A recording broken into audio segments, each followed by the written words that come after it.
Hi, guys. How's it going? Matt from Foul Ball Productions here. Thank you so much for joining me. Hope that you're doing well. I'm doing great. Thank you. Here we are, my ongoing coverage of every single episode of The Expanse. We are at episode 8, season 5. Things are really heating up. And joining me to talk about it is the great Jake D. Hail, Jake D. Thank you, sir. Very welcome. 10 out of 10. One of the best episodes of the series tonight. Boom. Whoo! Boom. God, it was good. It was really good. I was talking to you just before. I think last week I kind of maybe alienated some people with my strong take about how I didn't love it. But no worries of that this week. It was almost as soon as it started, I was like, this feels like The Expanse to me. Yeah, Hard Vacuum and great name, dude. Dan's comment right here at the start, dead on, man. That was my very first reaction to this episode. Yeah, she put on a tour de force performance tonight.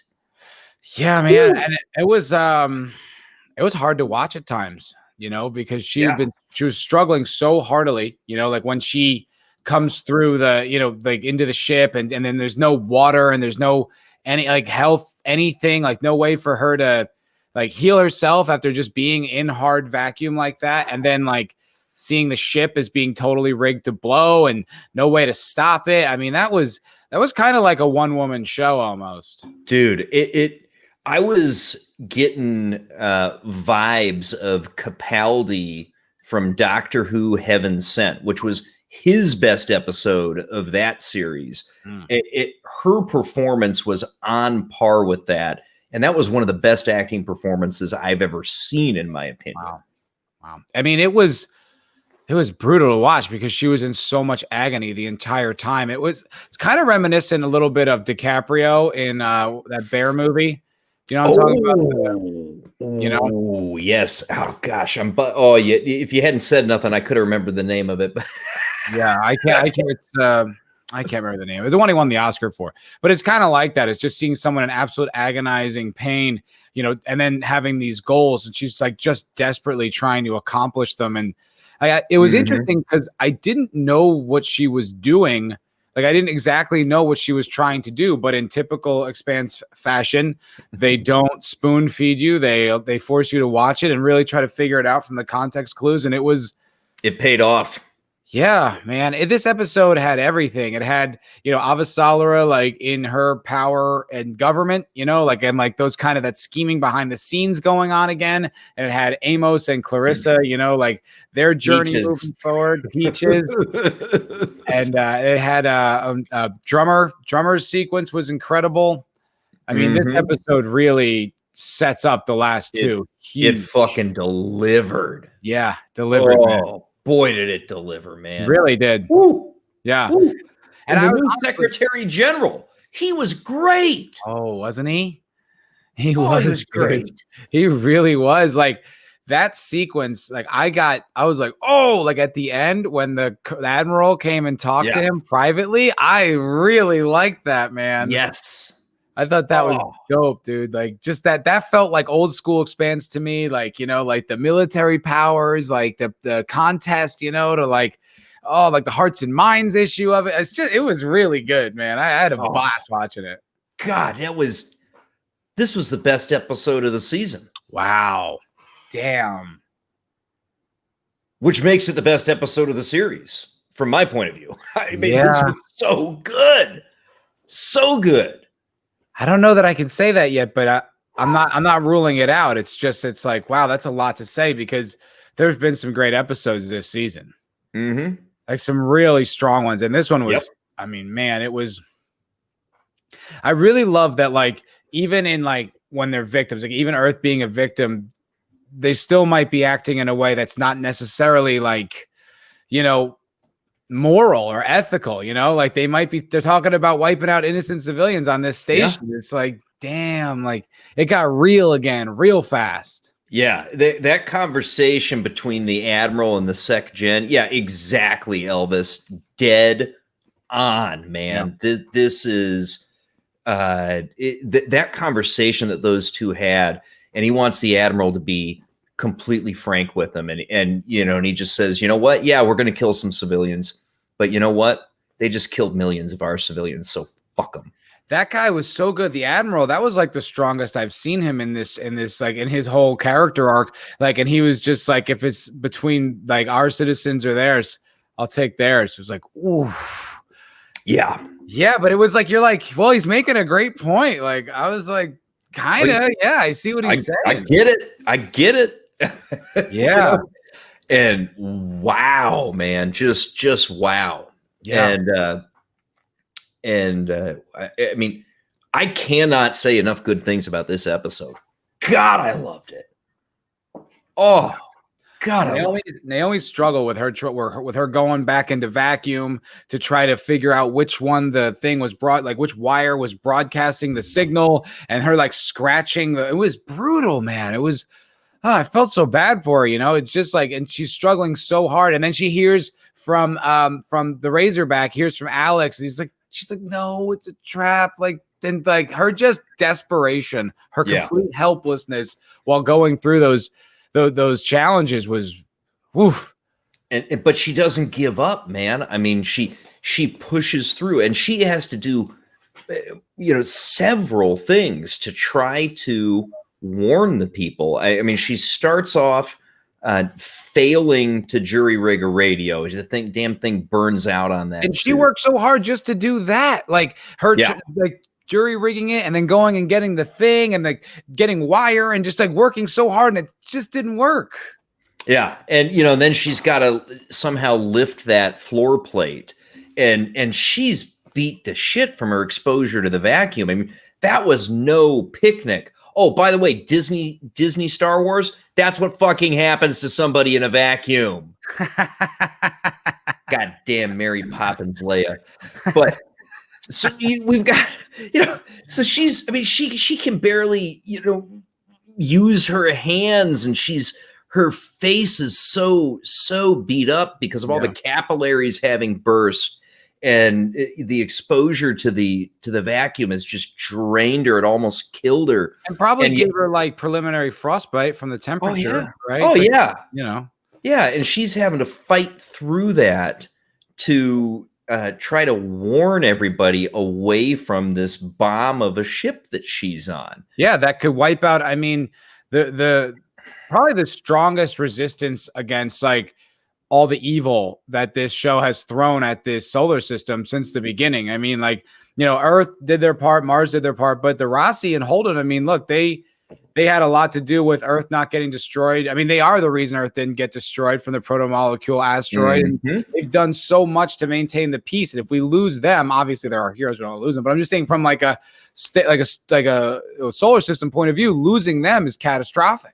Absolutely. The symbolism of who they are and what they've done is a big deal. Big deal. And it would be a huge win for Marco to take the Rossi. Yes. Elvis has got a great comment here. With the Admiral. Yeah. And so he's so right. Think back to the War College lectures earlier this season. Yep. About controlling the choke points, right? Because so Elvis is dead on here, which almost makes me think that they are indeed going to go after that station, and they're going to get their asses handed to them. That's a great pickup, Jake. Like, I forgot about that. That's a great way to connect those dots, dude. It's, I mean, to be fair, Elvis made me think of it, but boom, that stuff it definitely lines up. Well, you can tell their overconfidence in their defensive capabilities. It does. Yeah, it's like they're really underestimating Marcos, and they know they have those MCRN ships, right? Like, they're aware of that in the UN. Like, it's a question mark. Like, is that? Do you know? They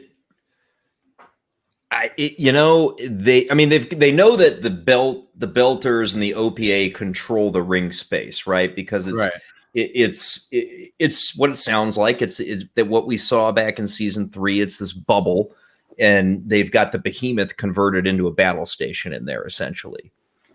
Oh, here's a good question from Judas Priest. So about that plate Naomi lifted, where the heck did gravity come from? Did that plate go flying off and bounce around the ship when she does a turn and burn? Wow, that's actually a great point. You know, it is. it is. I mean, because it didn't look like it was burning.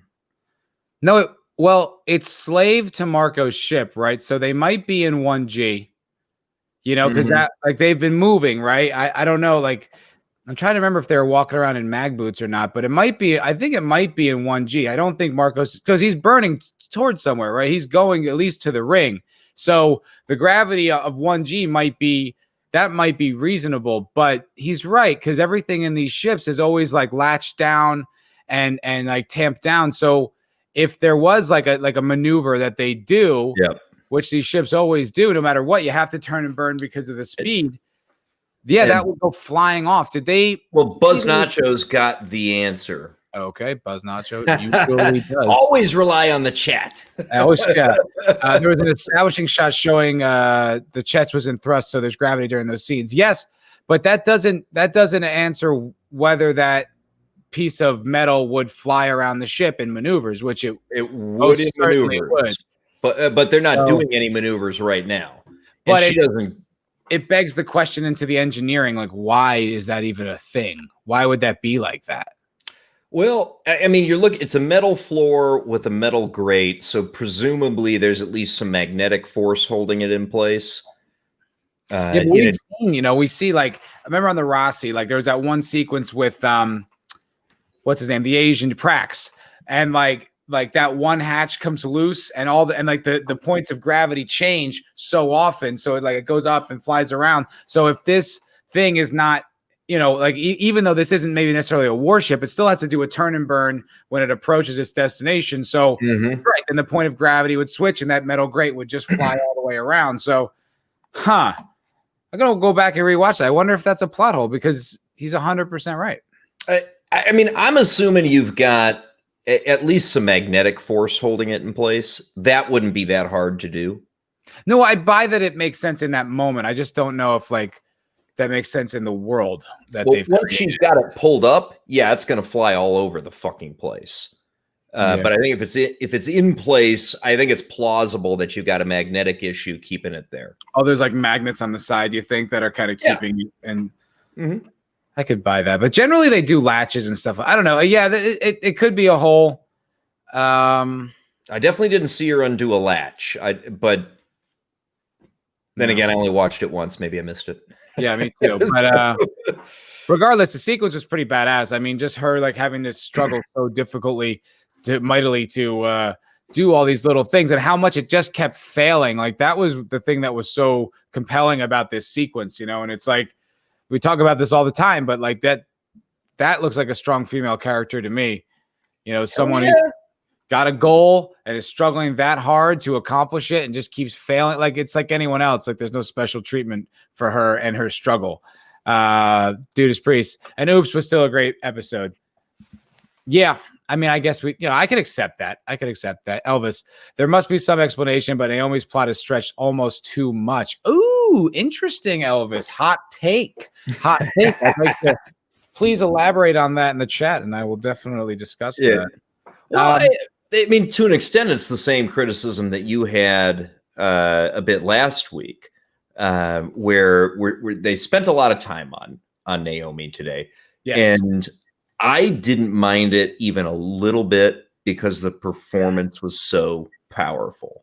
The performance was really powerful, but why I didn't mind it was because even though it's slow, the story is moving in all of her struggles. Like her attempts to accomplish these goals, there's progress in it. My issue with last week was no matter what happens in that sequence, nothing changes by the end of it, except for maybe some emotional background, some emotional discussion, but the story doesn't move forward. Even though this is going slowly, the story is moving forward because she's trying to communicate with whomever is receiving the distress call and trying and struggling mightily to try to get the Rossi to not come. So even though it's similar in the sense that it focuses on her for a long period of time, it doesn't bother me because it's moving the story forward. forward. However, slowly, it's fine with me.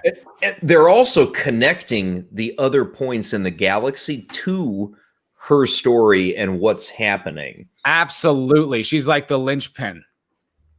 You're right. Like it's the center point almost of what's going on in almost everyone's story except for Amos's. Yes. Hey, the mighty Eric K. What's up, my man? Good to see you, brother. And I second his sentiment. I think his sentiment is marvelous. Please do smash that like button and subscribe if you haven't. Appreciate it. We do indeed. So what do you think of Amos's story? So I wish Amos was getting into space faster. I felt the same way. Not that I disliked his story, but they could have tossed what he did this week into last week. And we could see him already on his way to Luna. The interaction that he had with I'm blanking on the gangster's name, his buddy from when they were kids. I don't even know. Yeah. It was good, right? It was believable, and it was what I expected. And in fairness, it was certainly predictable. We knew where he was going and who he was going to talk to, and sort of what the plan was. But that predictability is not necessarily a bad thing, because from where he goes from here, I don't have a good sense other than he's getting off world. Yeah, I mean, he's probably going to Luna or whatever, but I feel the same way. I do feel like, there's only 2 episodes left. You know what I mean? Like, when's he going to link up with everybody? When's he going to get off world? It's dragging it out almost a little bit. Like you said, I think if they had touched on it last week, I would have appreciated that a little bit more. Yeah. You know, just to move the ball. Yeah. So that's, maybe a narrative miss in terms of how you could have kept his piece of the story moving. Okay. But they have had a pattern throughout this season where there's a couple of the main characters who are not in this week's episode, but they're in next week's episode. Yeah, totally. And then they're not in the following episode, but they're in the one after that. And the 2 big ones that's the case for have been Amos and Avasarala. Yep, 100%. They are only in about every other episode. So they have kept with their pattern there. I will say the difference with Avasarala is that her storyline is central to the action, to like the biggest action of the the episode or the show, whereas Amos is very ancillary. It's all happening and it's not having an impact on the overall story whatsoever, at least not yet. So it's a little less satisfying, I feel, to see it like we're only still just getting back to Baltimore by episode 8. It's kind of like, is he gonna? I need him back in the story, and it's kind of making his whole journey fall a little flat, because the whole point was for him to go and like deal with like his past, and it's like, well, we've only dealt with his past for about 5 minutes, and the rest of the time has just kind of been with Clarissa and getting back to Earth. I mean, it's not entertaining. It's just that like I wonder if it's really reaching that zenith that I was really hoping it would. Yeah, his story's been a little bit disappointing to that extent. I mean, his purpose in this season has been to give us a view of the devastation of Earth. I mean, that is why he's there. That's why we see him where he is. It's to give us a picture of just truly how awful the rock attacks truly were. And for whatever reason, to get Clarissa back in the story. I mean, that's part of it too. Yeah. I don't know how that's going to pay off, but that seems to be pretty significant as well. It's almost, I mean, he needed somebody with him. They didn't want to do just an Amos story, right? Yeah. So they picked Clarissa for whatever reason that I think we'll probably see more about later. But it was as much as he needed somebody with him. Because just having him by himself sort of wandering the earth would have been lame. Yeah, it would have. Yeah, I will say my favorite moment of the episode, or not of the episode, but like it was a great moment, was when he goes and convinces that guy to take them up to Vermont or wherever they're going on that island. And then he's like, gonna be a long trip. I saw there was a case of tequila there. Yeah. Maybe we want to take it. Yeah, that was good. That was Very like Amos. Amos. Yeah. Yeah. Yeah. I thought that was great. What'd you think about the drummer storyline? So drummer's storyline was cool. So we get this sort of establishing shot where they're salvaging, and they're getting all this gear from these wrecked ships, what have Hey, I you. was a little confused about that. Sorry to cut you off there, but I Yeah. want to clear something up. So the wreckage that the Rossi was looking over looked a lot like the wreckage that Kamina was looking over. It wasn't the same wreckage, right? I don't think so. I don't think so, but it looks similar. Didn't it look like almost the same area? It could have been, a shot reuse. I don't. I mean, Belter ships are similar in the same fashion that Martian ships are similar. Sure. And in the same fashion that Earth ships are similar. So it's a wreckage of Belter ships. Okay. If you're talking about toasted ships, I mean, wreckage of a few Belter ships is going to look somewhat similar, probably, to another wreckage of Belter ships. But I thought it was different wreckage, Mike. But I see where Matt's coming from and asking the question. And so they're going through the wreckage, they're doing salvage, they're pulling out valuable shit out of these wrecked ships, and they've got this really cool conversation where, Drummer's pissed. She does not like what they're doing. No. She knows they're being essentially blackmailed and used, and whatever words you want to have for that. And it's stressing the fuck out of the crew. Yes, absolutely. They are on edge. 100%. And they have this conversation about, basically, if we hadn't agreed to work with Marco, this would have been us. Yeah, and I think the implications are really strong, and I think that's the right conclusion. Like, the woman gave an explanation that they hijacked some shuttles leaving Ceres or whatever, but I doubt it. I mean, even if it's true, it's I think Marco murdered them for not joining. Oh yeah, the excuse given by Carol, that was bullshit. Yeah. Yeah, that was 100% about not joining up with Marco's cause. Yeah, and so she's cracking and she's resisting, and like you knew Drummer never wanted to do this anyway because she's a boss ass bitch, but she definitely is like reaching her threshold, and I think Judas Priest concurs.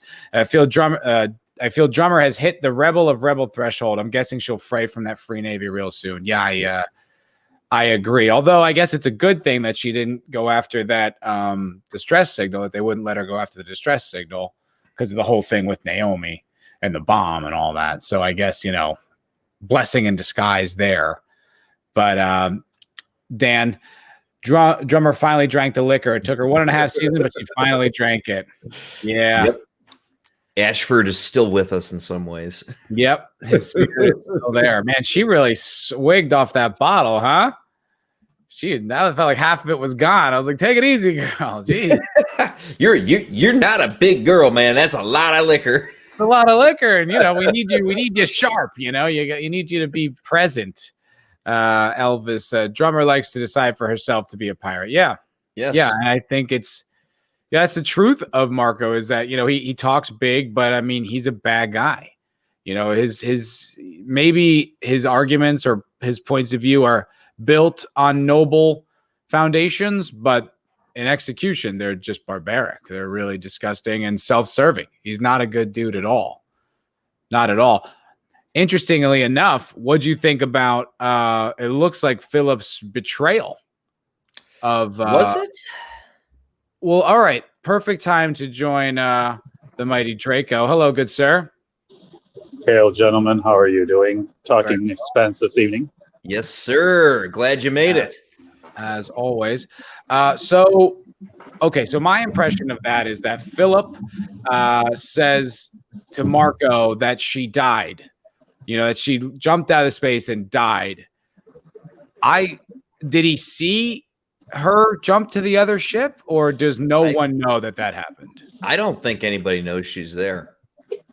Draco? at this point, nobody knows she's there, or at least if Philip saw anything, he's keeping it to himself. The playing field is open on that one. He could be keeping secrets because we know he does. Absolutely.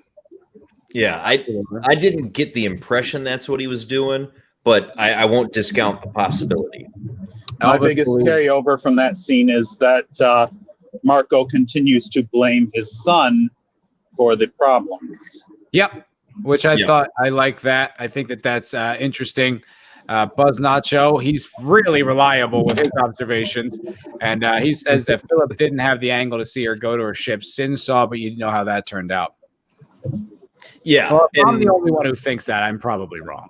Yeah. I don't think he had the airlock was open. The airlocks were positioned directly across from each other. The thing that we have the least to understand about this is, he's looking through the door, and the airlock doors line up.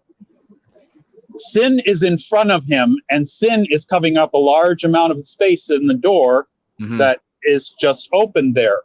Now, you could see the other ship across there, but we really don't know if he, in all of the angles and in the limited space of the inner door lock, that he actually saw anything. So I will go with Buzz. Was it Buzz that said that? I can't look. I'm driving. Oh yeah, Buzz said that. Yeah. Buzz said that. Yeah. So okay, that makes sense. I wasn't sure if he was covering for Naomi or not, but I guess if the consensus is that it wasn't seen, I guess most likely we don't know what he saw. Yep. I remain willing to be surprised. It wouldn't be wrong if we learned that he was covering for her, but I don't think he was. Okay. Seems reasonable to me. I did want to address something because we mentioned this earlier with Elvis, and he was kind of saying how he felt. I think his feeling was that Naomi's storyline is a little overwrought, and maybe we're spending a little too much time on it. And this comment here is that if she was like this from season 1, she'd be some version of a Mary Sue. They've added a lot, but I hope they'll stop adding. What do you make of that, Jake? I hope they'll stop adding it. I don't know. I haven't seen anything in terms of what she's done from season 1 through now that I would say falls into that. I think that they established her very strongly with her technical skill and expertise. 100%. And that was consistent in this episode. Yeah, and so what we saw happen today and last week's episode, the unprotected space jump that she did was an extreme high risk maneuver, and they she's dead. She's got one chance to get out of there in her mind, right? She's got to get to this other ship, and she figures that if she makes that jump, she either dies in the jump or she makes it, and hopefully she can find a way out of her predicament, right? But it's one way or the other. It's a one-way trip, obviously. So now, is that ballsy as fuck? Yeah. Is it super high risk? Yeah. Is it a Mary Sue action? I don't think so. It was within the bounds and the rules that have been established for this universe over the course of 5 seasons. So I don't see any Mary Sue going on there. I don't either. I will say though, we are getting an undue amount of Naomi this season. I think she's I don't want to say she's the dominant personality because we are getting a lot of really interesting storyline, but I feel like we're getting so much of her that it can kind of feel like a lot. And I think the other thing about it is, it's just every single scene she's in, she's absolutely miserable. And it's like this, constant, I'm going to mute you there, Draco, till you get settled there, my friend. It's this constant stress and wrought emotions, and they make sense. I'm not saying from a character point of view they don't make sense. It's just there's no joy in the character whatsoever. So it is a little hard to watch. See episode in and episode out. I don't know if there's anything about it fundamentally that like irks me. Like I feel like it's really gross or whatever. But I can kind of see it. It can rub people the wrong way. I think, it was something that you were talking about, Jake, with your girlfriend. Like when you guys watch it, she doesn't like Naomi. She doesn't respond to Naomi. Like she kind of just doesn't like her. And I wonder if that's anything like that. If that's what people are feeling when it comes to Naomi's portrayal this season. It could be. I'm very curious to hear my girlfriend's take on this episode. She'll watch it tomorrow. This is cool because I get to watch every episode at least twice. I watch it myself on Tuesday nights, and the girlfriend and I watch it on Wednesday nights. Awesome. So I'm really curious to see what her take on Naomi's going to be after this week's episode. Because I was feeling a bit of the same thing that my girlfriend was in terms of my reaction to Naomi and my opinion of her. And this week's episode, I absolutely fucking loved it. I absolutely loved her performance. I thought it was powerful, and every moment of it, I was just, okay, what's she going to do next? What's she going to do? How's she going to, If this show was like one of those mainstream shows that actually got awards, like it would be absolutely one of those, those episodes where someone gets an Emmy nomination or an Emmy win, like it was super powerful. Yeah. But going to her storyline, Dan has a question about, so Naomi changing the message. How does that alert people who are not in the Free Navy and know it's a trap? Thoughts? Well, she changed it to basically say, this is Naomi Nagata and I am in control. Did I catch that right? Because I only heard it like the one time. Yes, you did. Can you hear me? Yes, yeah. sir. Yes, that's what she changed it to. Yeah. And it's Naomi Nagata aboard the ship. I am in control. So she realized she couldn't broadcast out by like a new message, but what she could do was try to change like what was going out, like a Morse code thing almost. She found the channel in the electrical system that it was going out on. She grounded out the line so that the signal did not go out when she didn't want that part of the message played. That makes a lot of sense. Okay. Mm-hmm. And then Elvis says she cut the message to use as a form of Morse code. You're kind of like filling in the blanks, like sort of just giving like little pieces. That's interesting. I didn't actually notice that. Yeah. Real quick. So that's how she's alerting people. Yeah, makes sense. I wanted to say hey to Tracy Metherell. Hey, all, just found you. Love that we're live streaming your favorite show. Well, it's our favorite show as well. I'm glad glad to have you. Thank you so much for joining. Really appreciate it. Yeah, okay. It kind of seems like that's the consensus in the chat as far as like what she was going for. Made sense. It was a really noble struggle. I mean, to watch her just keep going and just saw the mark after the mark, like how hard she was struggling against this task and the inherent challenges within it was. Yeah, it's pretty badass. Oh, and Buzz Nacho says that's why she kept rehearsing and saying all the lines so she could memorize the rhythm of it and know when to cut out the parts she didn't want. Awesome. Yeah, okay. Yeah. When she first started doing that and repeating the message over and over, I'm like, why is she?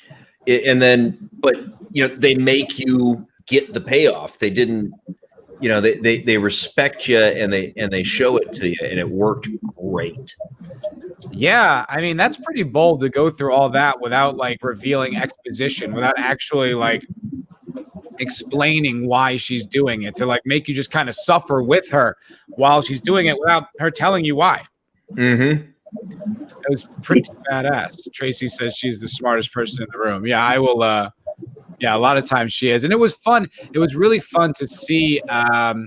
Like the what's it called? Like her engineering skills really becoming the center stage. Because at first I was kind of like, why is she why isn't she engineering her way out of this situation? Like why isn't she like using her abilities as an engineer? And then like, oh, that's exactly what she's doing. Like she's trying to get to that tool to like, really like kind of flex her engineering muscles. And I was like, that was pretty dope. Pretty dope indeed. Yeah.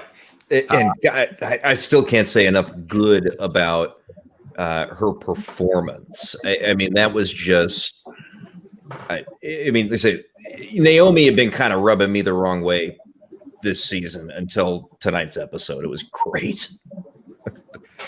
Yeah, I thought she was great, but I still do feel like understand like why it's just hard to watch her because like every single scene she's in, it's just absolute misery and struggle. This is the first time though that I really like responded to it in a way where I was like, this feels like The Expanse. This feels like this character struggle like using her abilities and struggling in a really high risk situation, but succeeding by the end because she's such a resilient character. I really enjoyed that. I thought that was good. Sentient dildo. Hey, buddy. Lesser show would have had Naomi talking exposition to herself constantly. That's a good point. Yep. That's a really, really good point. And Dan said, I wonder how others are going to know not to get close to set off the explosive. I think that's still to come. Yeah, I don't know. I guess we're going to have to wait and see. I mean, I really loved that like everything she tried failed. I thought that was a really interesting way to tell that story. Yes. Pretty dope. What do you think about what's going on with Avasarala? What do you think about like her position in this cabinet? We were talking about how the cabinet is, in a tight spot. It's very interesting because her and the Admiral Delgado are giving slightly differing advice to the Sec Gen, even though the two of them, of course, are close allies and have been working together the whole season on Luna. Yeah, and you can tell Delgado wants to take a much more aggressive approach, and Avasarala is, while still advising some kind of action, obviously advising some significantly more restraint than you can tell the Admiral wants to offer up to the Belters. So now, are they really of one mind and intentionally playing off each other to get the result that they're after? Don't know.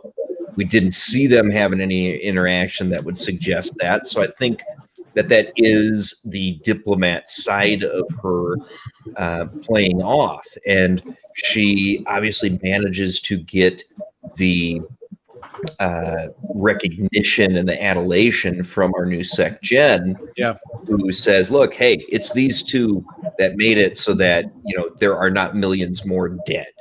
It is straight up because of Delgado and Avasarala. Yeah. So you didn't. Oh, sorry. Go ahead. So you didn't see that meaningful look between the two at the end of the situation room where Delgado lays out his plan, and she says, with all due respect to the Admiral, we do not want to provoke the Belters because we risk making everyone who is not our enemy by taking an action that is undue and inappropriate. And then meaningful look between the two. What are you doing? Do you think this is a good idea? No, I think we should do this. And I think there's tension there that there hasn't been before. I agree. And I really like that the argument for what like Earth wants to do is both like the military response is both right and wrong.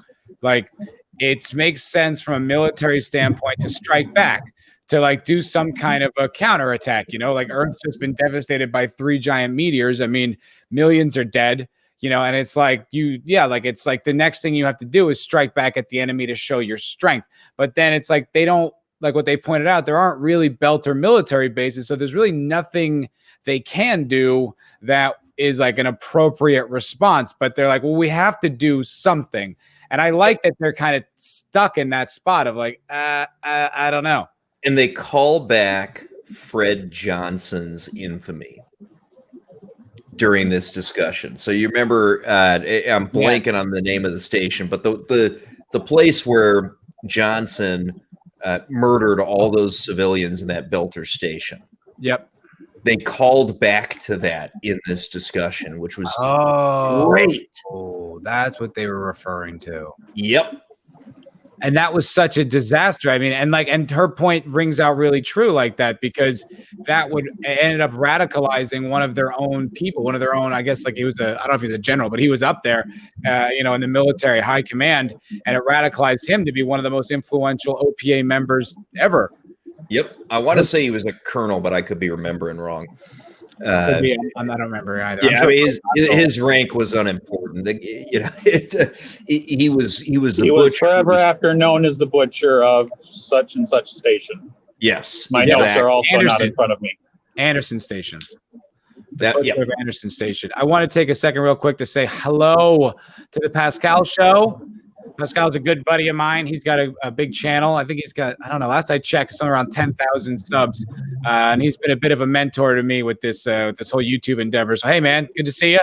And thanks for checking this out. And you guys go check out Pascal's show.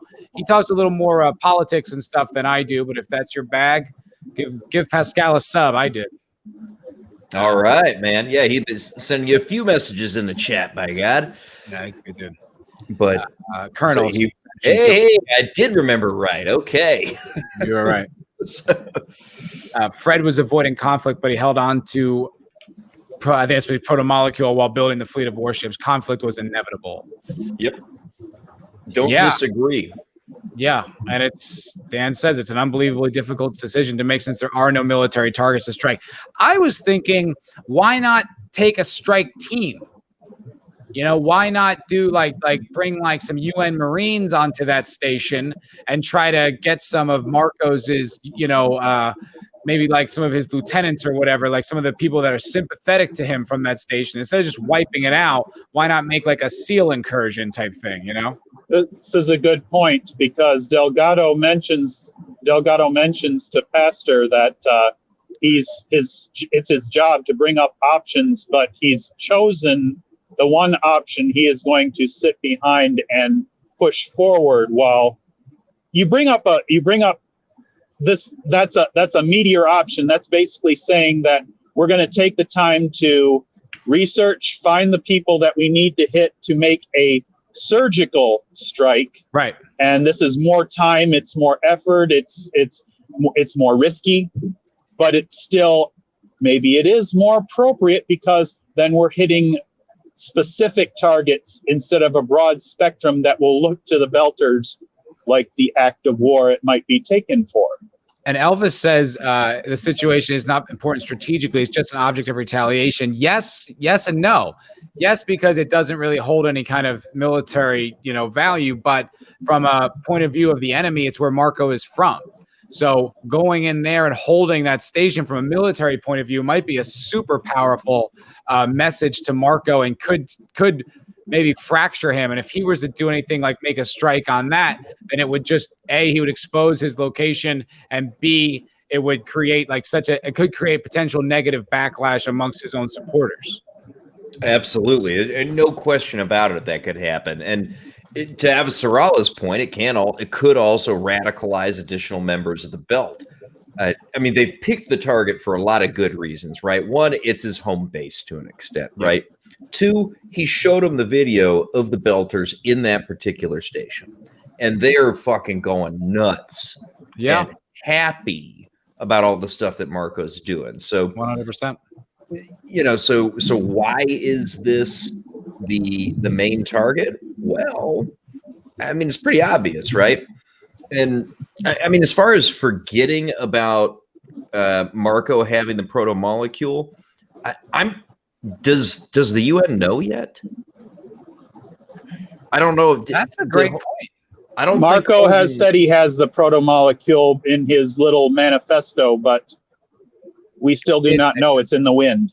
Yeah, he did say that, though. He did say when his big speech that went all over, he said that, if you guys mess with me, I'll put the proto molecule on both your planets. I will weaponize it. Exactly. Yeah, but and also, I can write contracts for rainbows and unicorns too. It doesn't mean I can deliver them. Well, you also bring up the point about this. You also bring up the point about this thing that they're shown that these are people that side with Marco without knowing specifically what the content of that. It could be the people on that station that were actually cheering for Marco, and they said this was 9,000 to 13,000 people. What if out? What if that's everybody on that station that's for him, and it's 100 people? Right. Well, that's then why you fully radicalize that entire station by killing in excess of 9,000 civilians. you make them all martyrs. You essentially draw more people to support Marco's cause. It validates everything he's saying. So it's a really risky move. I mean, yes, we're talking about big scale. We're talking about real politics, real ideas of what are the actual weights, what are the gains and losses of everything we do. And that's where Avasarala plays. And that's why she was kind of soft in this episode, because this was more about what is Pastor going to do. And he hasn't necessarily brought her into confidence. And that's of a concern. Yeah. Elvis says Marco's real base is series because Dawes is never for a civil war. Hitting Palace Station would be foolish. I agree, 100%. There you go. Yeah, but you can't hit Ceres. Ceres got millions of people on it. Mm-hmm. But you could do something more. If you were looking for a long-term solution, a surgical strike there could be something that could be researched. Yeah. I mean, I guess the number one thing would be to secure the ring. That's the biggest thing right there. I mean, that has to be.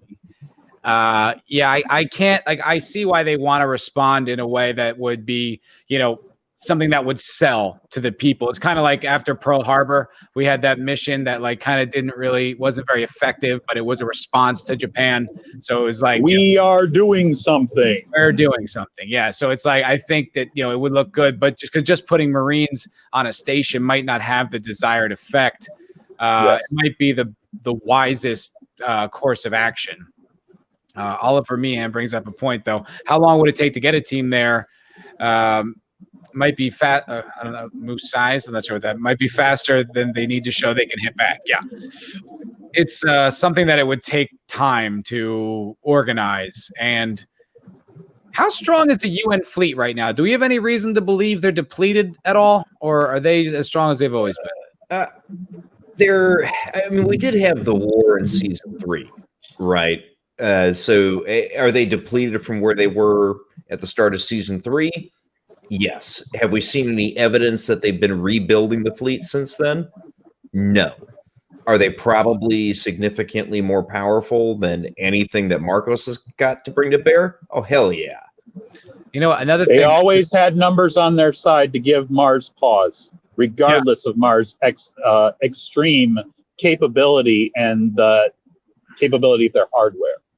Another thing that just occurred to me, too, though, is that they're dealing with tremendous casualties on Earth. It's not like the fleet, they probably need every resource they can to be on Earth and helping out Earth. So organizing a Marine strike team might not actually be something that easy given the circumstances right now.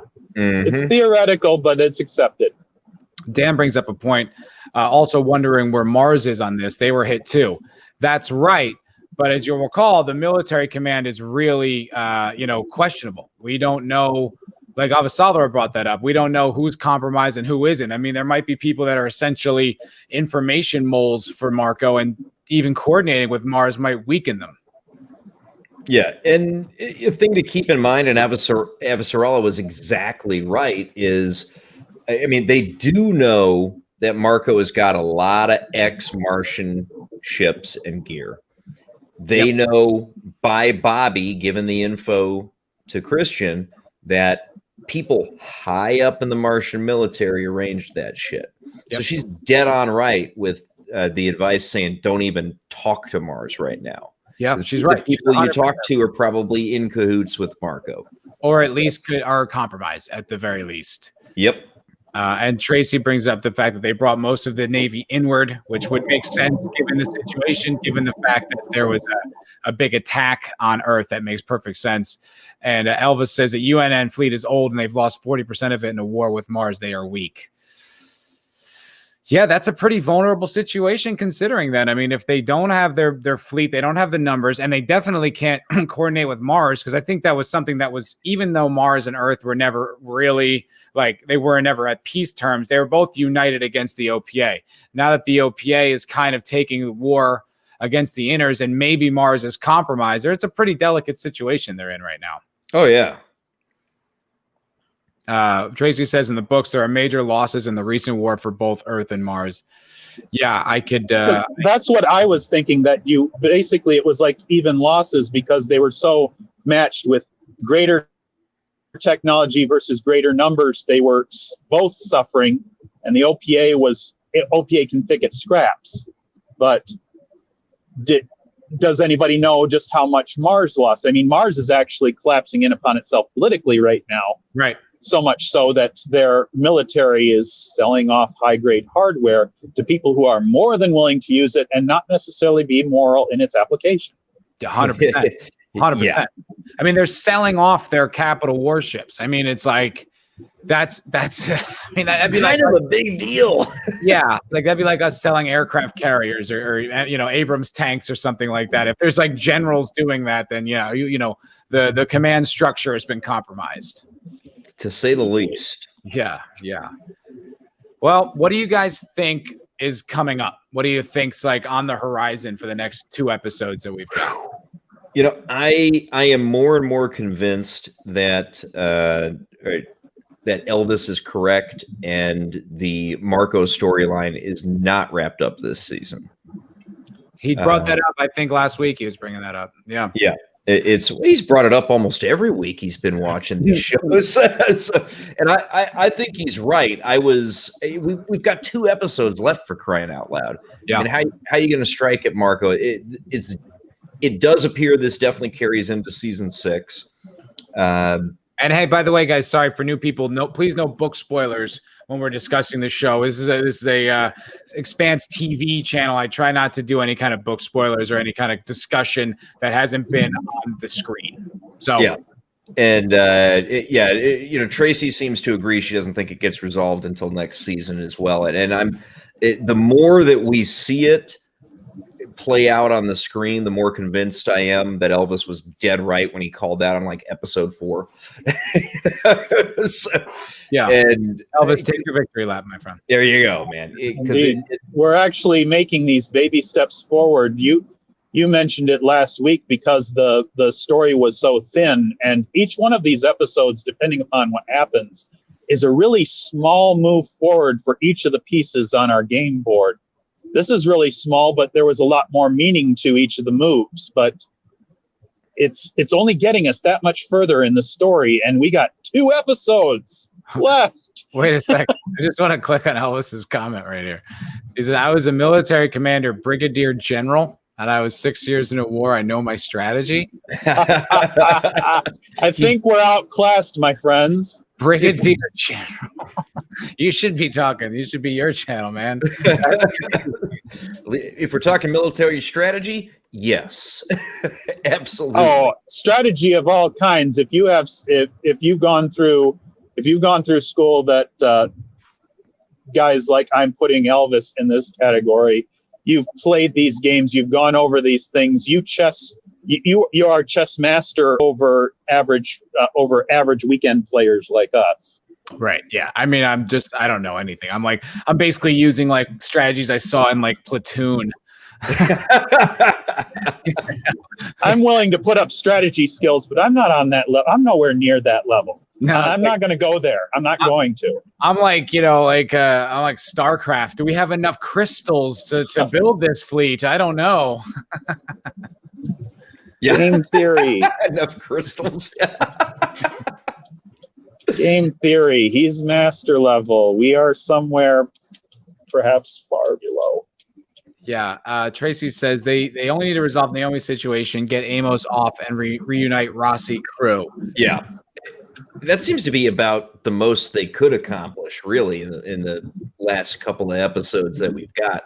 And that would not be remotely disappointing for me. I mean, there is nothing wrong with not resolving a conflict in season. It is totally okay to have it be something that takes a little bit longer, goes over a couple of seasons, season and a half, whatever it may be. There is nothing wrong with doing that as long as you stick the landing in your season finale, which, I mean, let's just be honest. I have zero doubt that they're going to stick the landing in this season finale. all of us here, we are all in and invested in this show because it's the best show on television right now. And I went so far as to say it is the best science fiction show ever made. I've stepped it up. It's the best one ever made. mean, it's my favorite for sure, although I haven't seen like as many. Like I haven't even seen Battlestar Galactica, so I can't really it's not that educated of a point of view, but they've got to finish this well in order for it to be classed that high. They've got to finish it well to be classed that high. I mean, myself, I'm a little disappointed that if we're not going to wrap up the Marcos thing, but I think I don't know. I think it's working. You know what I mean? Because I feel like now, if they were to wrap it up now, it would kind of rush it. Game of Thrones season 8.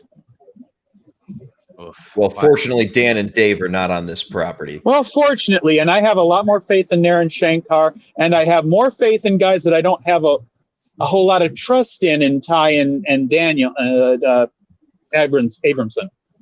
They're putting this together. They put this together so well, and every single season has done well. I mean, even the week season 4, there was a lot to say that was good about it, and I have a lot of faith in them to, regardless of finishing this. In my opinion, this is going to be shorter than the book unless this gets pushed further somehow on the management corporate Amazon level. But finishing it next season, they could still finish it well. They could tie a bow on it, and it could be a beautiful thing. And then in that scale of everything from the first season, even starting out slow, they finish well. They leave an excellent taste in the mouth of everyone that loves this show. Everyone that could criticize it, they don't have a whole lot of. You have no meat to pick. You have no bone to pick with them. Yeah, they could finish this, and this could be one of the best, if not, at least not the best, hard science fiction. Hard science fiction is uncommon in the general, in the general eye. So they could really just blow us all out of the water, and it will be the complete thing. Once we get this package actually finished, that's when I will place my vote. And it's in the lead right now, but it's in hard competition against a show that was unfortunately hit by so many issues, Babylon 5, and a show that had its own foibles near the middle and the end. Battlestar Galactica reboot, which has a lot of people not liking it because they attach it to the 80s show because it comes from that pedigree. Yep. But I'm withholding my choice on it. Hey, Jake D, if this finishes out well, as far as I'm concerned, yeah, you can pick it. I'm just not willing to assume that all things end as good as we hope they would in the middle. And you're right. The cautionary tale of Game of Thrones lingers large. I mean, these are, I'm not that concerned. I just don't believe it will die that hard. I don't think it's possible that it will. I mean, I just can't see how it would. Like this season is written so well. Like they came out the gate blasting. Like I couldn't believe how powerful those first 3 episodes were, how captivating it was, and how consistent it's been. Like literally the only episode I've had an issue with was the last one. And it's every other episode has just been so strong, has been so consistent, and even like up their game from previous seasons that I can't imagine that this doesn't go well. It's I have full faith that they're going to bring this home strong. I really do. Naren Shankar is the man. He's in charge, and the writers are with him hand in hand. I'm not worried about sticking the landing. Yeah, no, me neither.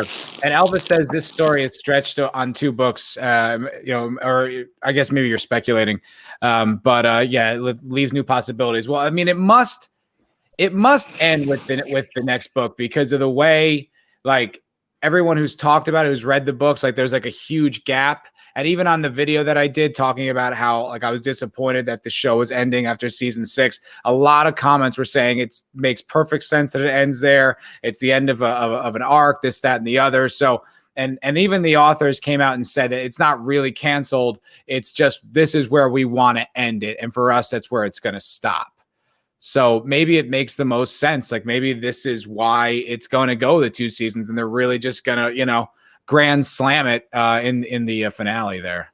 And just what you said there, they can tie that bow exactly where they want to rather than hurry it up or run it out longer because it must go out longer.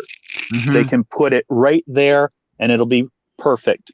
And that's where I want to put my faith in that. I have the faith that they can do it. Hell yeah, Naren Shankar can do it. Yeah. By everything that we've heard from the appreciation of the production staff on this, everybody is so in love with this, and it's such a labor of love to produce it. Everybody is full on for making this thing just the best television or the best entertainment on the internet that we have now.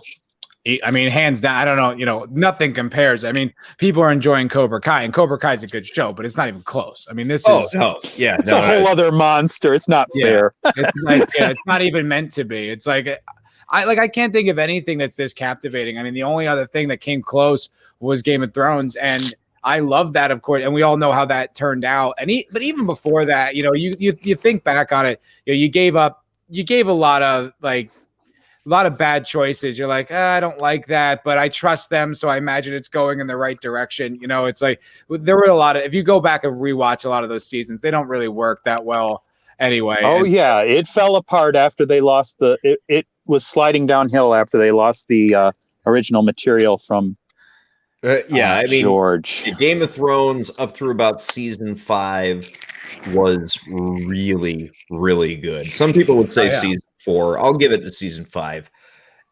And then I didn't love season 5 myself the first time I watched it, but then on the second rewatch, I was fine with it. But you know, I think we all had a little cognitive dissonance. You know, it's like it's been so good that how could it be bad? So it was, you know, like any mistakes, you're like, okay, I don't love that, but like, you know, it's probably going somewhere that, you know, it'll pay off. And it just like, you know, episode after episode just completely deteriorated. Oh, geez. Someone outside's making some noise. Oh, was that yours? I was worried Draco got in an accident. No. That was if you need to mute me, you can do it because I am outside right now. I just every time I hear like a little crinkling, I mute you, but I give you you know, you've been popping back in. Judas Priest says this great quote. Says Bumcast Anwar had to take a dump in the season 6 punch bowl. Yeah. Oh man, I hate when that comes up. Although I am gonna double down on my speculation that Bull is taking over for Alex as the pilot of the Rossi. Because we know we've got no Cass Anvar in season 6. Yeah, I mean, that makes logical sense. I have no reason to think that that's not going to be the case. I mean, it tracks. It tracks. And like Bull is becoming more and more, you know, a central character, at least in Holden's world. Mm-hmm. You know, he's on the bridge of the Rossi and they're all he's talking strategy and stuff like that. He's not on the same page as Holden. And I don't think he respects Holden's authority as much as the rest of the crew of the Rossi does. But that might change. I mean, Holden has convinced a lot of people over the run of this show that he's like, you know, he's a good leader, even if he is a bit, what's the word? Like naive at times. Yeah. This is a little off topic, but Dan says, I love Cobra Kai because it spits in the wokeness of America. I love the Expanse because it's great, well thought out, awesome story. Yeah, I mean, I would agree with that. It's what I love about the Expanse is that it's really the example of the things that Hollywood says it wants, you know, that it wants representation and it wants like these diverse casts and stuff like that. You know, so often it's bungled and done, you know, clumsily and just like ham-handed and obnoxious and preachy. Whereas this, it's like, it's so a fabric of the show. You genuinely don't notice it. Like, even in this climate where everything you turn on and every piece of media, every tweet, it's all so blah, blah, blah, like every time I turn on The Expanse, it's like I tune all that noise out and I'm just in the world. Yeah, they don't have to tell you that they're diverse and respectful, because they just are. They just are.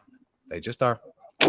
And what they care about is delivering an amazing story and an immersive experience on the screen, and they execute it so well. At Naren Shankar, like if there's a television hall of fame out there, Naren Shankar should be the bust right at the front door. Wow. We need we don't need the bust. We need the posterior of Naren Shankar so you can kiss it. I'm sorry, that's unfair, but I gotta wipe this brown shit off my nose here real quick.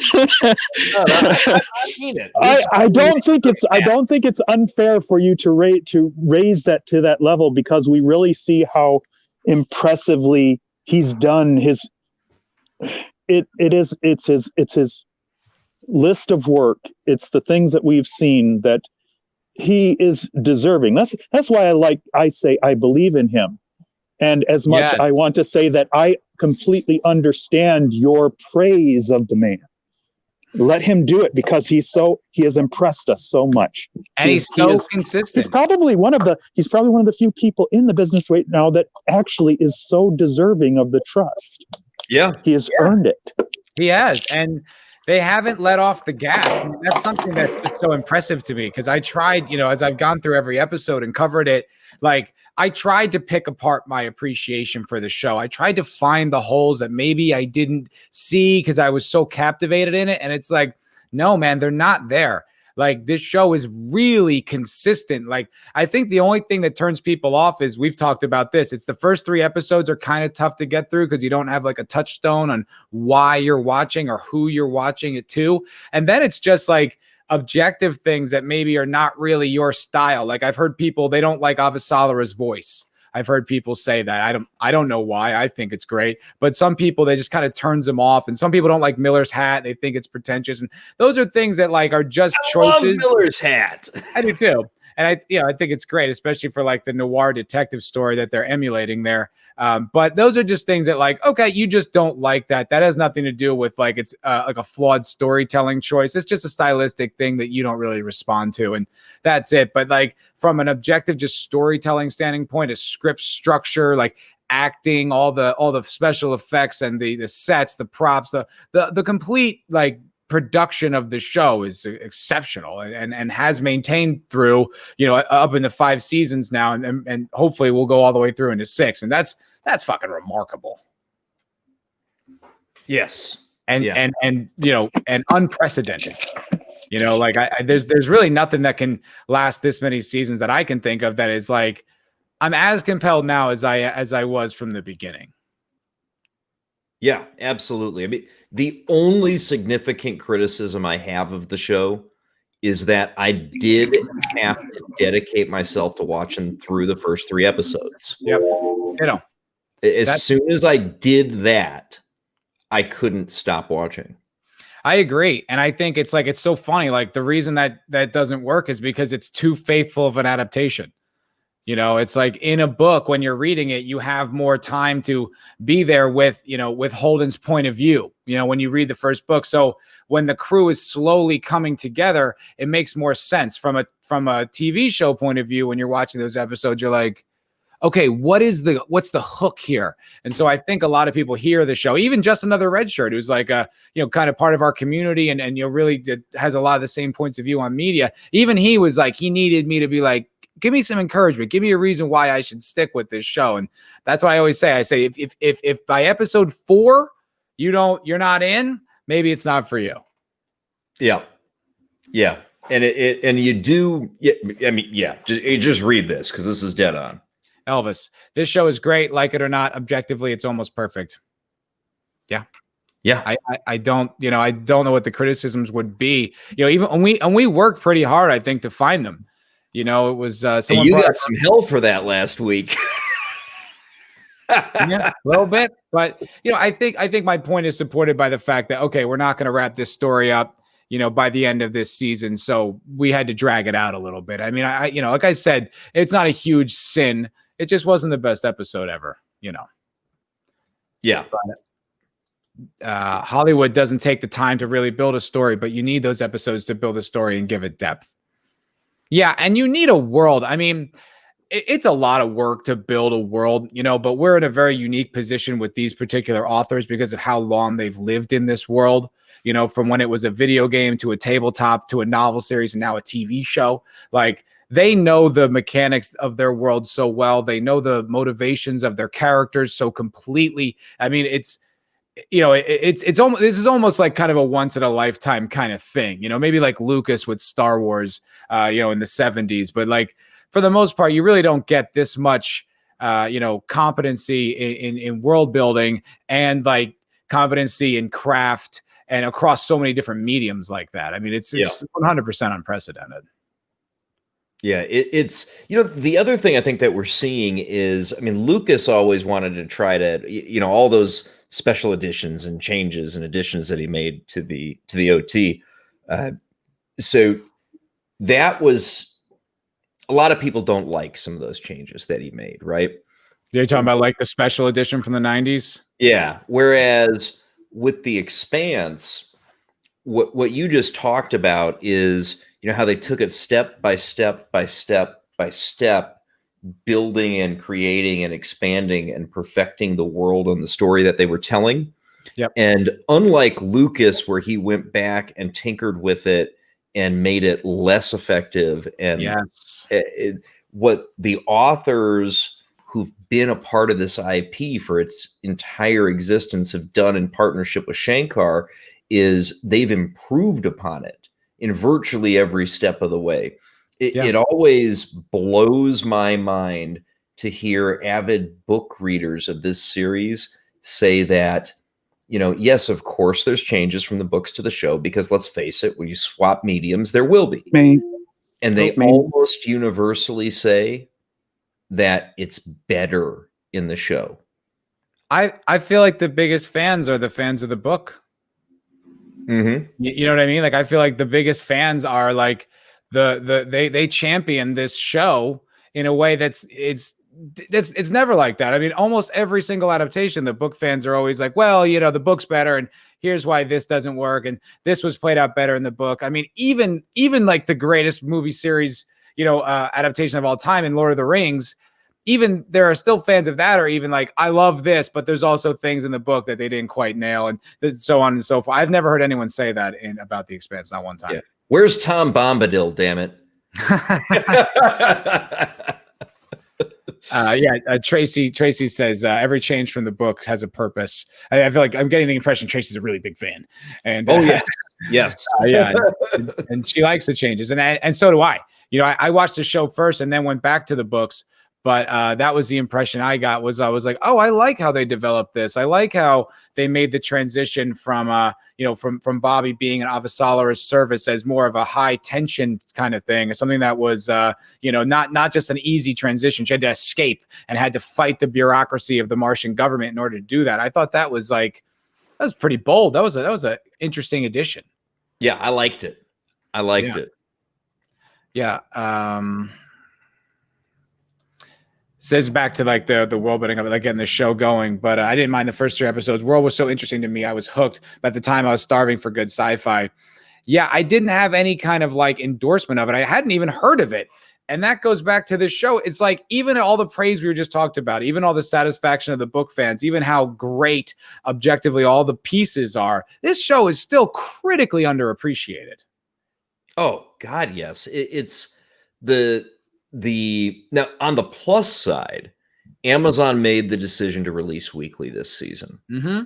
And one of the great things about that decision is assholes like us on the internet talk about it. 100%, including assholes from the show. Yes. And we amplify, we do our little piece to help amplify the signal of the show. Yep. And the more people that get into it, so that, the more folks that we can reach, like when we talk Just Another Red Shirt into giving it a shot. Mm-hmm. like when I got talked into giving it a shot, which was just 2 months ago, by the way. Yeah. You know, so we got Nick Weiser, I think, started watching the show. He just said that earlier tonight. I think Vigilante Williamson's going to get into it. I know that the guy that I work with at the bakery, I know I got him into it just from being a passionate fan. It's almost like everyone who gets in this show needs like a shepherd to do it. And it's like, I take that responsibility 100%. I'm happy to do it. It's the best thing I've seen in years. That, I haven't been this excited about anything. I don't even know how long, maybe ever. Massive signal boost for this show. The Drinker recommends. The Drinker is in, and he put out a vid. Did we talk about that yet? About how amazing this show is. Did we talk about that last week? Was that out at the time? Yeah, we did. Because I remember I took credit for it. yes, you did. But yeah, the Drinker recommends put out onto this show, and he, of course, has great reach. Yeah, got a little bit of echo from you there, Draco. Sorry about that. Hang on here. Okay, buddy. Yeah, I mean, geez, he's got like almost 750,000 subs at this point. Yeah. So, I mean, our buddy Will Jordan, a Drinker, him boosting the signal is a big deal. That's a big deal. It is. And he was saying about how the critical Drinker just jumped on board. Tracy's pointed out. Yeah. And it's like, because I've been tweeting about that since I found him. I was like, do you know this show? Because he's like interesting. And he'd be like, no, I haven't. It's on my list. I'm like, okay. And like every other tweet, like I would always kind of just throw it in there just because I'm, obviously such a big fan. And I was, so happy that he got, and he's like, and he appreciated exactly as I hoped that he would. Yes. And I mean, the only complaints about this show are people who are pissy about not getting to binge to watch it. If you want this show to be around, and come on, and ever address books 7, 8, and 9, you can't let that happen because binge watch shows. I mean, let's talk about Cobra Kai. Priest. Look at that. Judas Priest point that out. Boom. Have you noticed how the 1-star ratings are complaining about the inability to binge? I mean, and it was the same thing with The Boys. Those are old comments too. Yeah, they've been pushed up by a lot of people, but those are old comments. Yeah, so that's the only real negative reviews on the show that are out there. Same thing happened to The Boys when they did it weekly last year. But one thing they learned from that is that the viewership went up. 100%. Because assholes like us are talking about it on the internet. And it lives in your brain longer. Like as a fan, it's a more rewarding experience because your brain sits with it for longer. You theorize on what's going on. You digest what you saw. It's a longer experience instead of like living over a week or two. It lives over 2-3 months. And I love Cobra Kai. I watched season 3 like 2 weeks ago, and half of what I watched I can't even remember. Right? I loved the season. It was a good season. I enjoyed it. I could tell you what the big high hits of the plot points were. I've seen shows where I remember I went back on like the Umbrella Academy season 1 and I was like, okay, like I had to like remind myself what the story was because you see it in 2 days, 3 days, and it's gone and you forget all about it. Yeah. And to give you an idea, there's probably more people watching Cobra Kai. Probably, yeah. I dropped a non-spoiler reaction vid on Cobra Kai season 3. I got 25 views. Now, I'm not a big channel, but even for me, that's a shitty video. Mm-hmm. My streams and on The Stand, which is a god-awful, terrible show, get 1,000 views. Yeah. Real quick, Doc Coburn says he's actually enjoying this season much more because he's got time to digest each episode. Oh, hell yeah. I agree. I will say to your video viewpoint, though, sometimes videos trashing things do better. Jeremy was saying that last week on FNT or the other day on FNT, and he was saying about how like all he's got to do for Batwoman is to just have like like a picture of him doing this and like a little 8-minute view, and he's like automatic 100,000 views. Yeah, and the streams that we do on the Expanse, 400 to 500 views. Yeah, this is extremely successful. And there are more people who watched Cobra Kai, but I got 25 views. That right there shows you the inability of a binge watched show to hold attention over time. That's a good point. It's also, I think it speaks to the passion of this fan base. You know, I mean, like, this JB right here, I came across your YouTube earlier, the cancellation of the Expanse topic. Thank you very much for the compliments, sir. But we just pulled him in and he's here. And Tracy just found us today too. And it's because people love this show. I think it's got such a core, passionate audience that is just so into it and loves talking about it. So I think that's a lot to do with it as well, because it's so damn. It matters. And my God, I just the perfection that this show is, and to backtrack for people who joined later on, I mean, to me, this was the best episode of the entire series tonight. The performance of Naomi Nagata, Dom, was unreal good. It reminded me of Peter Capaldi in Heaven Sent on Doctor Who, which was one of the best acting performances on a TV show I've ever seen. This is at that level. It was so good. And the politics that are happening around everything is just so goddamn real. It is. This show and this episode, it's next level. Let's say Tracy real quick. Nerdrotic, I think I haven't seen him be negative about the Expanse. I think he was hesitant to he wasn't sure where it was going, but I think overall he's been pretty positive. I mean, I think when the first 3 episodes dropped, he said it was some of the greatest TV he's seen. So I don't know about that. You guys are. I wasn't certain she was talking about Nerdrotic because of how she Nerdrot. Honestly, I thought Nerdrot. I thought that was an autocorrect problem. She fixed it in the next comment. No, I know. That's why I thought it was a different channel. I was like, oh, who's Nerdrot? Yes, when I'm not entirely certain. Tracy, being completely honest here, he generally, especially in member streams, and every time it's brought up, he talks about it favorably. Yeah, and what she's saying, she clarified in another comment, and that was that he doesn't talk about it much because it's so good. Yeah. I mean, it could be. And also, it's just not, it's not like a big fucking show for whatever reason. It's still just not, like, it doesn't have a huge audience. But Eric K says that he still loves the show. It says one of the best shows ever. And I think if anyone would know, it's the mighty Eric K. The Uber wrench. Oh, this is interesting. Elvis says, fans will hate me, but the Pella is the best looking warship of the Expanse. Ooh. Thoughts? Here's what I'd say to that. We don't get a lot of the major warships that we get to see them.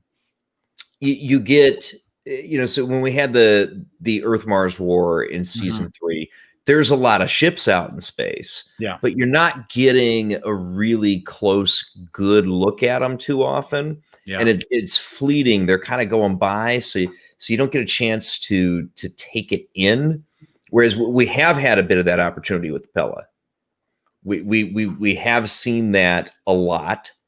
So I think it's easy to be attracted to one that you've seen more. And it's not unfair to say that that's a great looking ship and have that be your favorite. It's how many do we get good close views of? I mean, we get the Razorback, we get the Rossi, we get the Pella, we got the Behemoth. What else do you get good views of? And yeah, that's a good looking fucking ship. I'm gonna say that's a pretty sexy ship. I gotta be honest.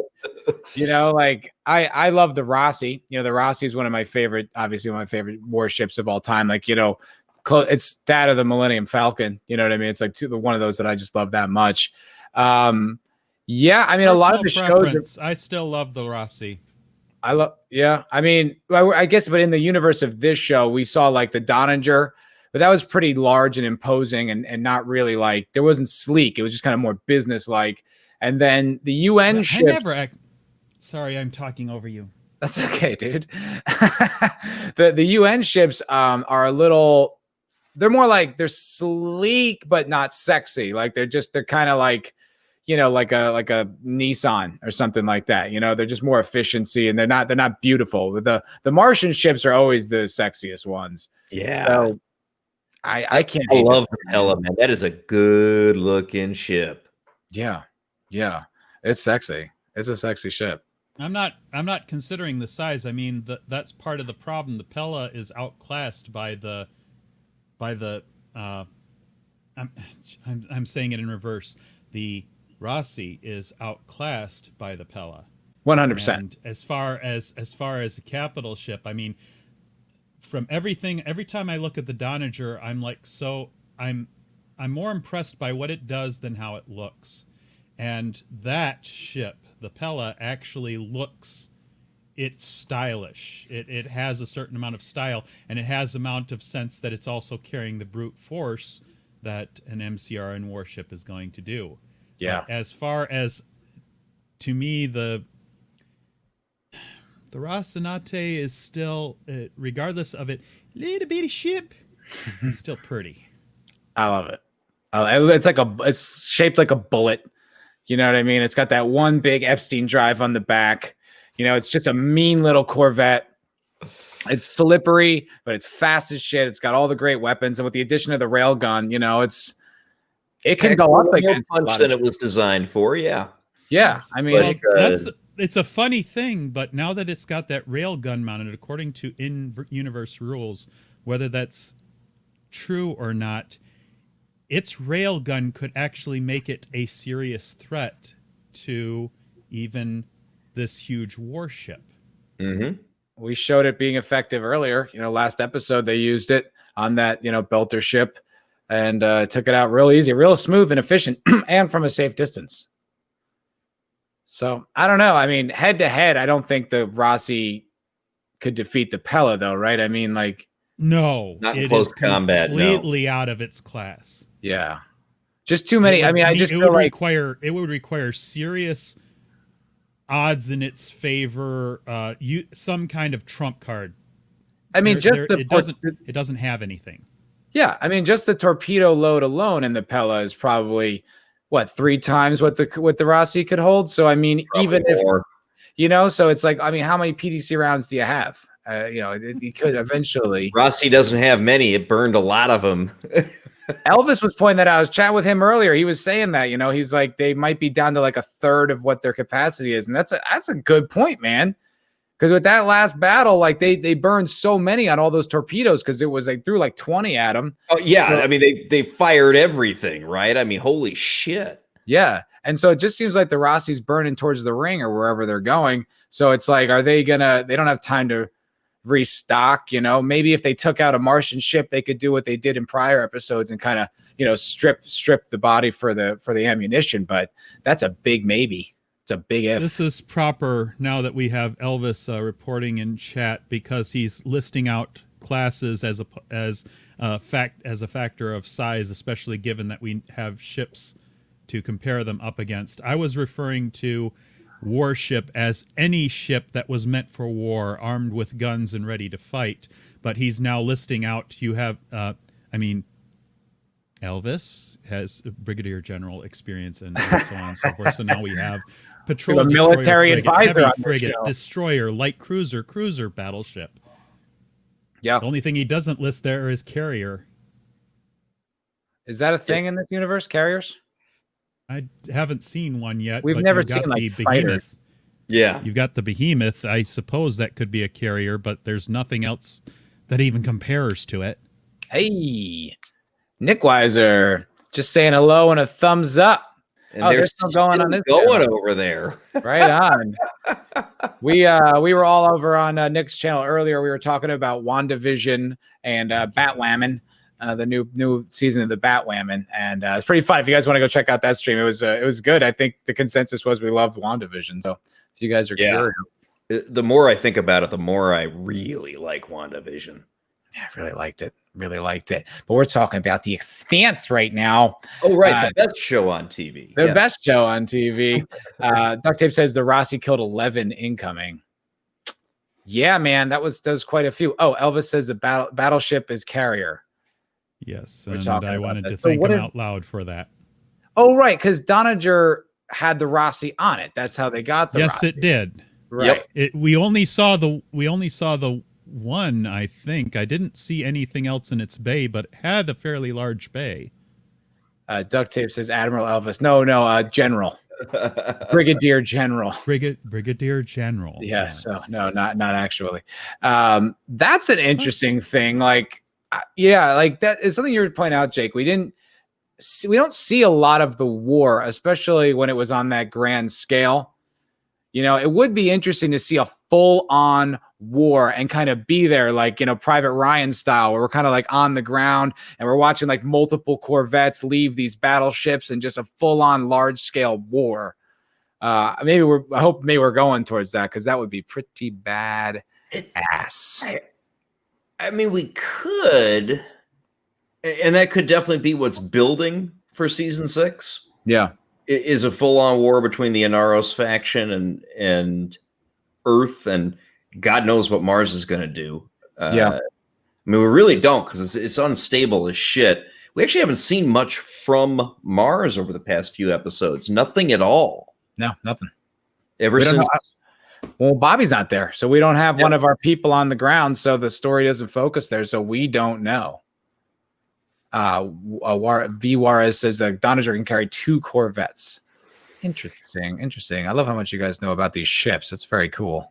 Dude, you always ask the chat, man. The chat always knows. I swear to God, man. Everyone here knows like more than me. I'm like, all right, cool. This is great. Thanks for the help. All right. Well, you guys have any final thoughts? Anything you wanted to like leave off with about this past episode? Final thoughts, man. I don't know how they top that, because the performances were so good in tonight's episode, particularly Naomi. You know, again, for me who joined later, I mean, Naomi had been kind of grating on me, and I wasn't necessarily feeling like I wasn't really feeling it with her. And then tonight's performance is like, I mean, it was just a masterpiece performance, absolute tour de force. And everything, of course, is building to bring everybody back together. But the episode that we saw tonight is, for me, the best episode of the series thus far. And I don't know how they're going to top it, but I believe that they will. Wow. That's my final thoughts on tonight's episode. Right on. And I want to support your point too about Naomi.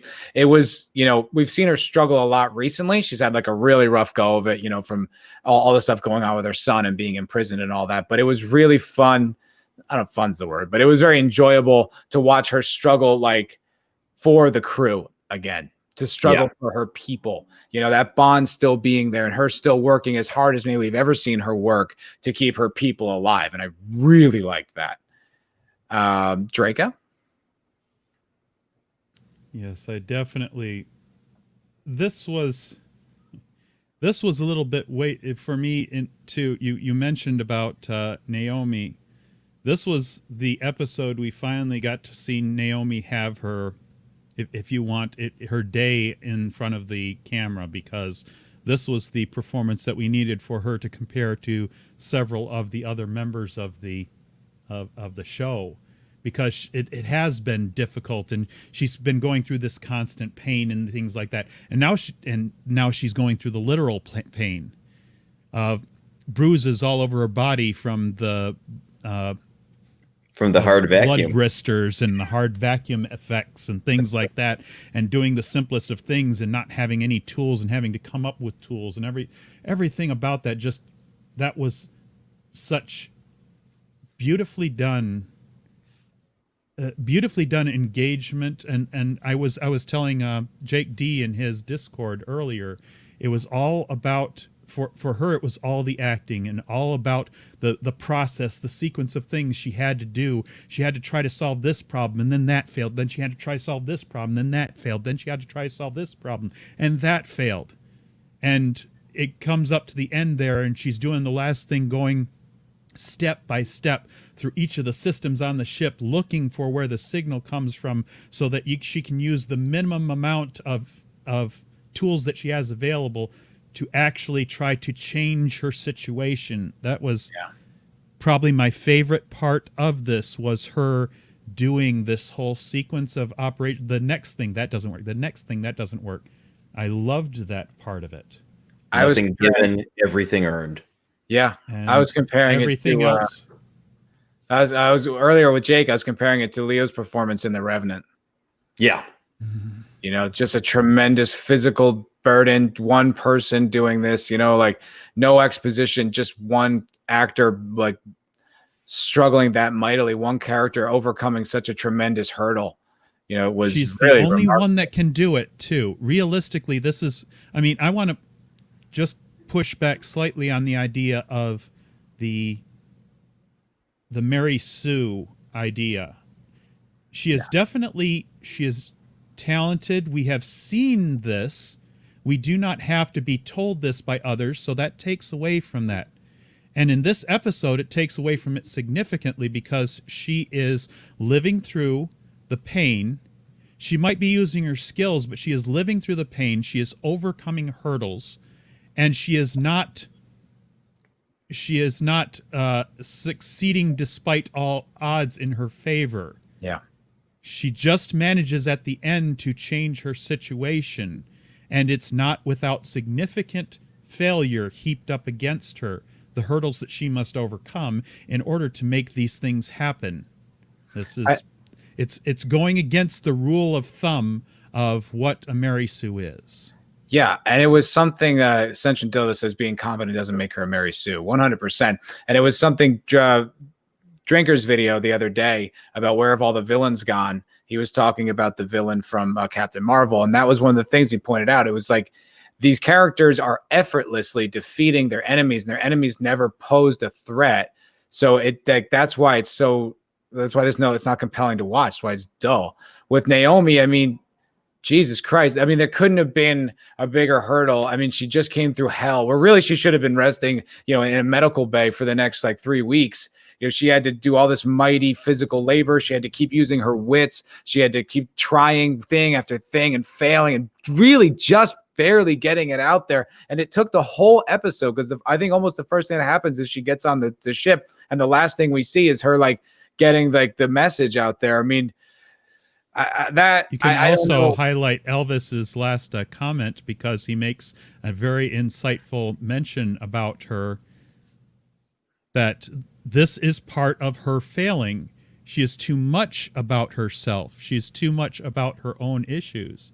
At times. And that led to these wider results. And that's my girlfriend's major complaint about the character. Exactly. Why she was a problem in the beginning of the series. That's why she was not as interesting, because it's too much about that. We finally get to see her be a person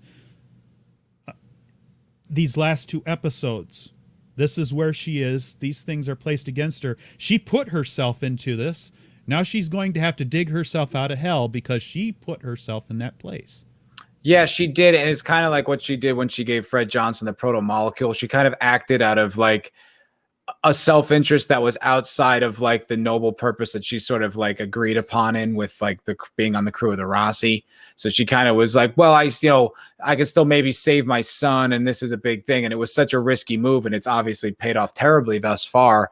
So yeah, it is interesting. I think it's a great contrast from the last episode, where it was just kind of a lot of her talking and a lot of like her feeling like her being stretched thin emotionally, but nothing was really happening. And this is like her really making something happen. And you could just see like she didn't have a choice. There really was no other. It was either she gives up and everybody dies, or she completes this task and makes sure, you know, and saves everybody.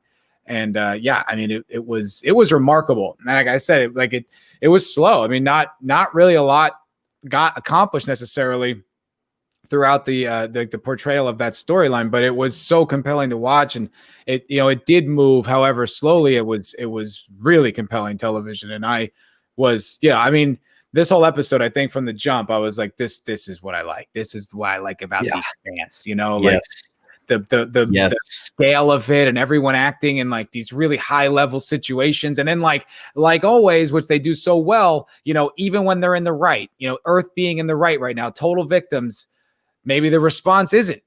And it's like that moral gray. It's that complex nature of this show. There's never like a slam dunk, you're the right person, you do. It's all kind of moral, and like some characters just need to rise to the occasion to try to guide the hand of the powers to ultimately save humanity. And it's just some of the best TV maybe ever, and it's a real pleasure to watch it. And I'm very grateful that we get to do so. Oh God, yes. Yeah. Well, thank you everybody for sticking with us. I mean, we had 20 people pretty much throughout this entire stream, and that's really high numbers for us. So I really appreciate it. Everyone that's joined us: Sentient Dildo, Elvis, V. Juarez, Tracy's a new member of the Foul Ball universe, Duct Tape, and Dan and Dudas Priest, and everyone that joined us. Is a real pleasure. We'll be on Jake's channel next week, same time.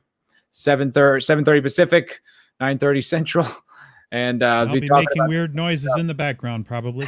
Draco will be making weird noises, but insightful observations, and that's absolutely. So yeah, episode 9 over on my channel next week, and we will be doing the season finale right here where you're sitting on Foul Ball. 2 weeks from that, man. I Not cannot to mention, wait. Thank you for the chat. I mean, Elvis contributions to our discussions of tactics and of military hardware and comparisons there. Yeah. And then we have Tracy with her ideas. We had oh geez, I'm going to miss everybody because I didn't hear enough when I was trying to listen early on in the show. But everybody in the chat, thank you for participating. Yep. Buzz Nacho, if I didn't mention you, thank you for being astute with your knowledge. You're a very knowledgeable fan. And if you guys haven't subscribed, subscribe over to Jake so you can check us out next week and you see all of Jake's awesome content. Draco he's coming along. Videos are coming out. So make sure you subscribe to both these gentlemen. And we will see you all next week. Thank you very much for joining us. Have a great night.